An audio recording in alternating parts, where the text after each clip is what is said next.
नमस्कार, स्वागत है आपका द फोर्थ स्टेट यूट्यूब मंच पर। मेरा नाम है रविंद्र सिंह शोरन। आज के दौर में जहां हिंदुस्तान में या विश्व में सब लोग पैसे के पीछे दौड़ रहे हैं और नैतिकता या लोकतांत्रिक मूल्यों को पीछे धकेल रहे हैं, ऐसे में एक शख्स, एक वरिष्ठ पत्रकार ऐसे हैं जिन्होंने बिहार सरकार को और मुख्यमंत्री नीतीश कुमार को आईना दिखा दिया है। उन्होंने दिखा दिया है कि कैसे पत्रकारिता के उच्च मापदंड स्थापित किए जाते हैं और कैसे इतने लंबे वक्त तक जिन उच्चतम मूल्यों के साथ उन्होंने पत्रकारिता की है, उनको केवल वही सम्मान एक्सेप्टेड है जो वही सरकार दे जो संवैधानिक मूल्यों पर काम कर रही हो। नीतीश कुमार के लिए, नीतीश सरकार के लिए बड़ा झटका है। क्या है पूरी कहानी? कहानी असल में यह है कि बिहार सरकार हर साल एक पुरस्कार देती है। बिहार सरकार के राजभाषा विभाग जो है, और लाखों रुपए का पुरस्कार होता है। तो वो पुरस्कार दिया गया एक वरिष्ठ पत्रकार, बहुत सम्मानित पत्रकार हैं, करीब 5 दशक का अनुभव है, लंबे समय तक उन्होंने कवर किया है संसद को, पार्लियामेंट के अलावा कैबिनेट और सब बहुत लंबा चौड़ा अनुभव। पहले मैं जोड़ देता हूं, फिर डिटेल बताता हूं आपको। पहले दादा को जोड़ता हूं। हमारे साथ जुड़ गए हैं विमल कुमार जी, जो लेखक भी हैं, कवि भी हैं और बहुत वरिष्ठ पत्रकार हैं, बड़े सम्मानित पत्रकार हैं। बड़ी पत्रकारिता हमने सीखी है पार्लियामेंट में इनसे। बिहार सरकार एक सम्मान देती है, रामधारी सिंह दिनकर पुरस्कार। उसमें लाखों रुपए दिए जाते हैं, अलग अलग कैटेगरीज होती हैं। तो एक लाखों रुपए का पुरस्कार दिया गया दादा को भी, विमल के दादा को, और लेकिन विमल दा ने उस पुरस्कार को ठुकरा दिया।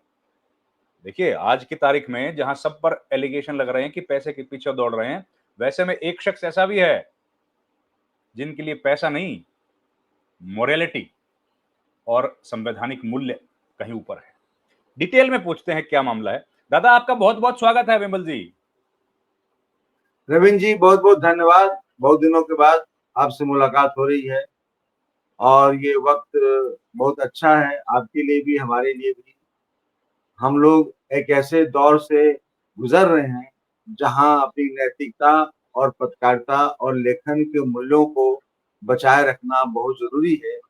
जी लेकिन इसमें सबसे ज्यादा पतन इन्हीं मूल्यों का हुआ है और आप देख ही रहे हैं मीडिया का क्या हाल है। तो पिछले दिनों मुझे बिहार राज्य भाषा विभाग से एक फोन आया कि आपको 23 तारीख को, इसी 23 अगस्त को, मुख्यमंत्री नीतीश कुमार राष्ट्र कवि दिनकर पुरस्कार देंगे। जी आपकी क्या इस पर स्वीकृति है या नहीं? मैंने उनसे कहा कि मुझे अभी तक कोई औपचारिक सूचना नहीं मिली है। पहले मुझे एक जो चिट्ठी है वो तो भेजिए ताकि मैं उसका निर्णय ले सकूं।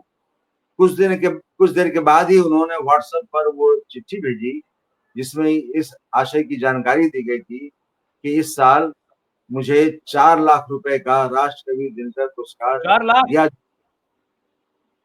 4 लाख? लाख रुपए दिनकर पुरस्कार दिया जा रहा है।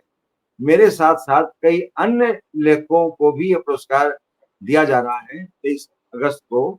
सबसे बड़ा पुरस्कार है जिसको हम बोलते हैं रैंक शिखर सम्मान, वो हिंदी के मशहूर आलोचक विश्वनाथ त्रिपाठी को दिया जा रहा है। और उसके बाद आपको अंबेडकर पुरस्कार भी है, वो 5 लाख रुपए का है। जन नायक कर्पूरी ठाकुर पुरस्कार है, वो है। उसके बाद रेणु पुरस्कार है। उसी तरह से दिनकर के नाम पर जो पुरस्कार है वो मुझे दिया जा रहा है। चिट्ठी मिलने की कुछ देर बाद मैंने मुख्यमंत्री नीतीश कुमार को एक चिट्ठी लिखी और उसमें बताया कि मैं ये पुरस्कार लेने की स्थिति में नहीं हूँ, मैं इससे इनकार कर रहा हूँ। इसके मेरे हिसाब से इसके 3 कारण थे। पहला तो ये मेरा मानना है कि लेखक और पत्रकार को हमेशा शाश्वत रूप से विपक्ष में रहना चाहिए, चाहे सत्ता किसी की हो, सरकार किसी की हो। सवाल यहाँ कांग्रेस, बीजेपी, आरजेडी या जनता दल यू या लेफ्ट पार्टी का नहीं है, सवाल यहाँ उसूलों का है।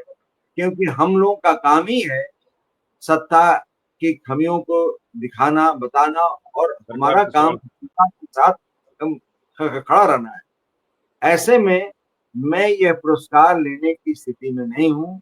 ये मेरे उसूलों के खिलाफ है कि मैं सरकार से पुरस्कार लूं और बाद में सरकार की ही आलोचना करूं।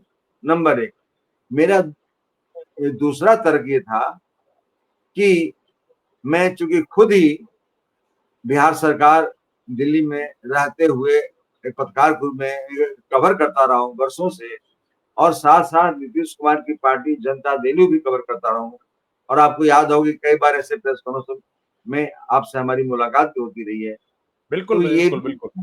ताजा नहीं है कि हम जिस पार्टी को, जिस सरकार को कवर करते रहे हों, उसी के हाथों से ये पुरस्कार लें। मेरा तीसरा तर्क ये था कि इस समय देश के हालात बहुत ही खराब है और बिहार के और भी स्थिति खराब है। जैसा कि आप जानते हैं, सर को लेकर पिछले कई महीनों से विवाद खड़ा हुआ है और जो चुनाव आयोग है उसकी भूमिका भी उसको सवाल या निशान उठ रहे हैं। ऐसे में हमारे राज्य के मुख्यमंत्री ने अभी तक एक भी शब्द नहीं बोला है। जी। अगर वो नैतिकवान व्यक्ति हैं, अगर वो चरित्रवान हैं, अगर वो सिद्धांतकार हैं, जैसा आप कहते हैं कि अंतरात्मा की आवाज सुनकर ही मैंने राजद की सरकार से इस्तीफा दिया था, तो इस समय उनकी अंतरात्मा की आवाज मैंने मैंने कहाँ चली गई? तो ऐसे मुख्यमंत्री के हाथ से ये पुरस्कार लेना, ये मेरे लिए उचित नहीं होगा। इसलिए मैंने बहुत ही विनम्र शब्दों में नीतीश जी को एक चिट्ठी लिखी और उसको राजभाषा विभाग को मैंने व्हाट्सएप के थ्रू भेज दिया और सोशल मीडिया पर इसकी जानकारी मैंने दे दी। उसके बाद से ये कई लोग मेरा ही विरोध करने लगे और अब तो अच्छा। विरोध इतना हो गया बिहार में कि कई लोग जो पिछड़े समाज की राजनीति करते हैं, उन्होंने इस पुरस्कार को, सारे पुरस्कारों को रद्द करने की मांग की और ये भी अच्छा। कहा है कि नीतीश कुमार को ये पुरस्कार क्यों दिया गया, इसके देने का औचित्य क्या है, आदि आदि इस मामले की जांच हो। भाई जब मैंने ऑलरेडी पुरस्कार लौटा दिया, ये राज भाषा विभाग बताए ना कि किन आधारों पर किन किन लोगों को क्या क्या पुरस्कार मिला है। और ये पहली बार नहीं है, पहले भी इस राजभाषा विभाग के पुरस्कारों को लेकर विवाद हुए हैं और एक समय तो पुरस्कार अनाउंस ही नहीं हुआ। ऐसा हुआ था, डॉक्टर नामवर सिंह जब इस चयन समिति के अध्यक्ष थे, उन पर आरोप लगाए कि उन्होंने अपने भाई काशीनाथ को अवार्ड दिया है। तो ये सारी जो घटनाएं हैं, इन घटनाओं के आलोक में मैंने ये निर्णय लिया कि ये पुरस्कार बहुत ही उचित नहीं है ऐसे समय में हमारे जैसे पत्रकारों के लिए लेना, क्योंकि अगर लेकिन मैं दादा, पुरस्कार पैसे तो की तो फिर जरूरत हमें लेकिन दादा, पैसे की तो जरूरत पत्रकारों को हमेशा रहती है, कमी रहती है हमेशा। तो ऐसे में भी आपने ठुकरा दिया, इसका मतलब आपकी मोरालिटी का जो लेवल है बड़ा ऊंचा है।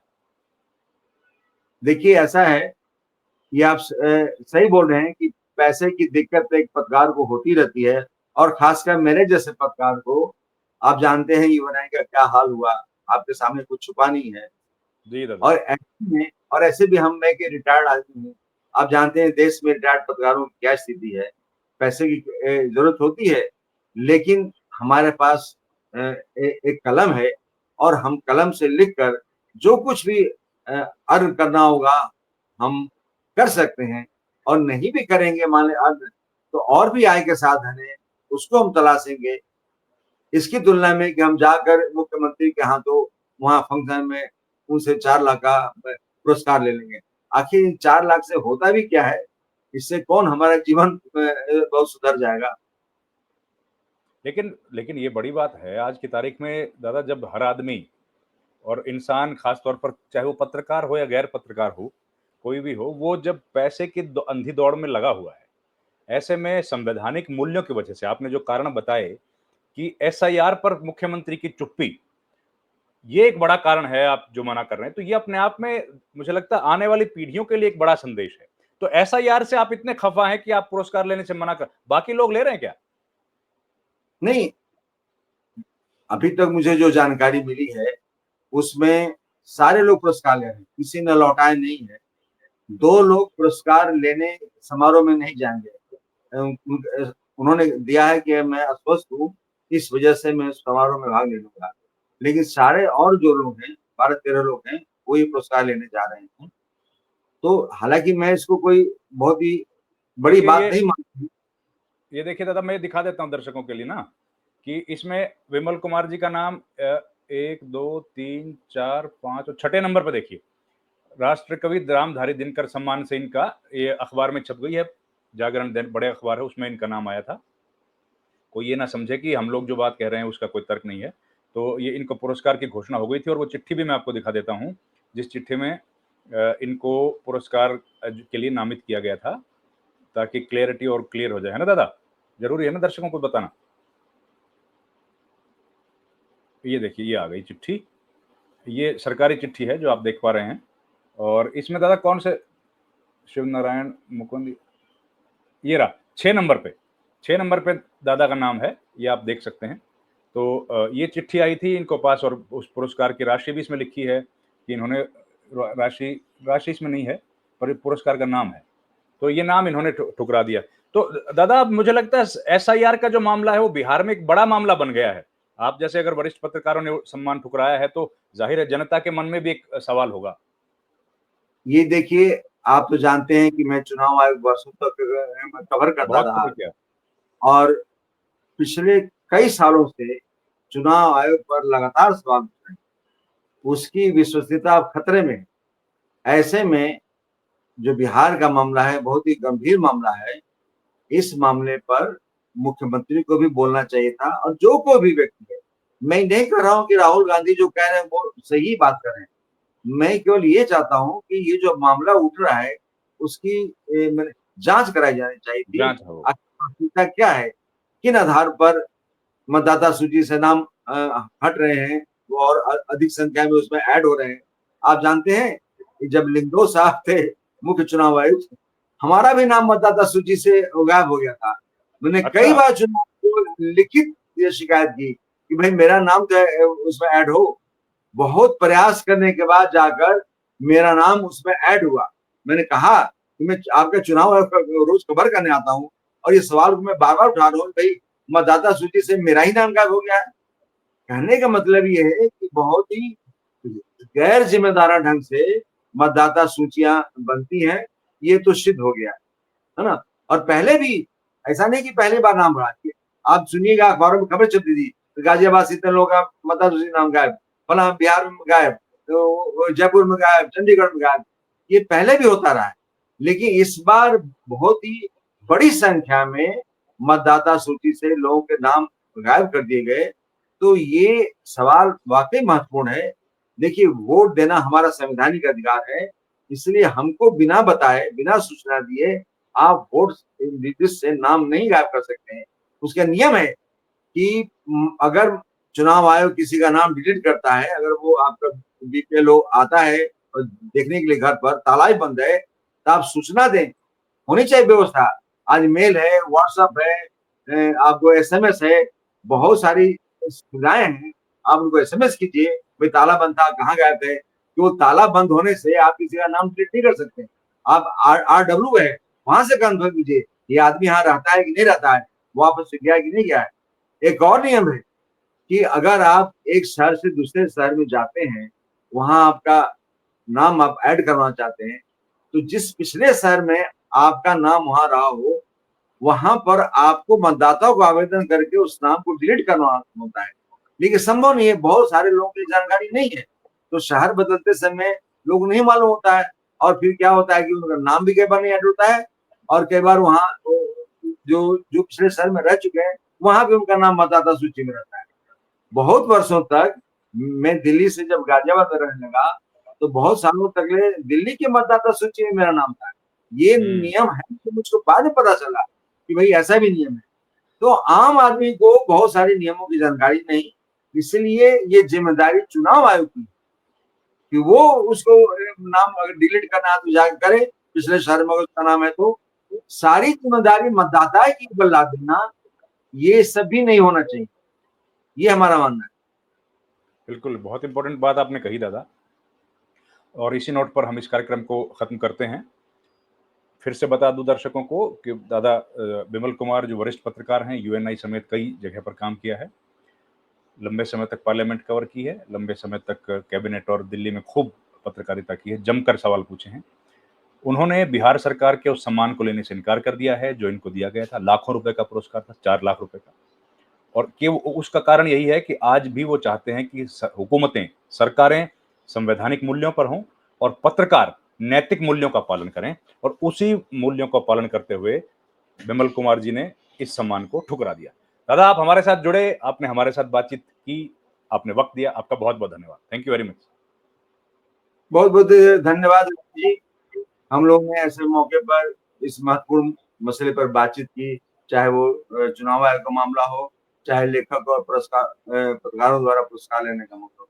ये दोनों सवाल बहुत ही महत्वपूर्ण सवाल हैं और मेरा मानना है कि किसी भी लेखक और पत्रकार को इस धर्म का पालन करना चाहिए। अगर इस पेशे की नैतिकता को, उसकी आजादी को और उसकी गरिमा को अगर बचाए रखना है, तो हमको इन सब चीजों से दूर रहना चाहिए। यही मेरा बस। थैंक यू धन्यवाद। Very much, thank you.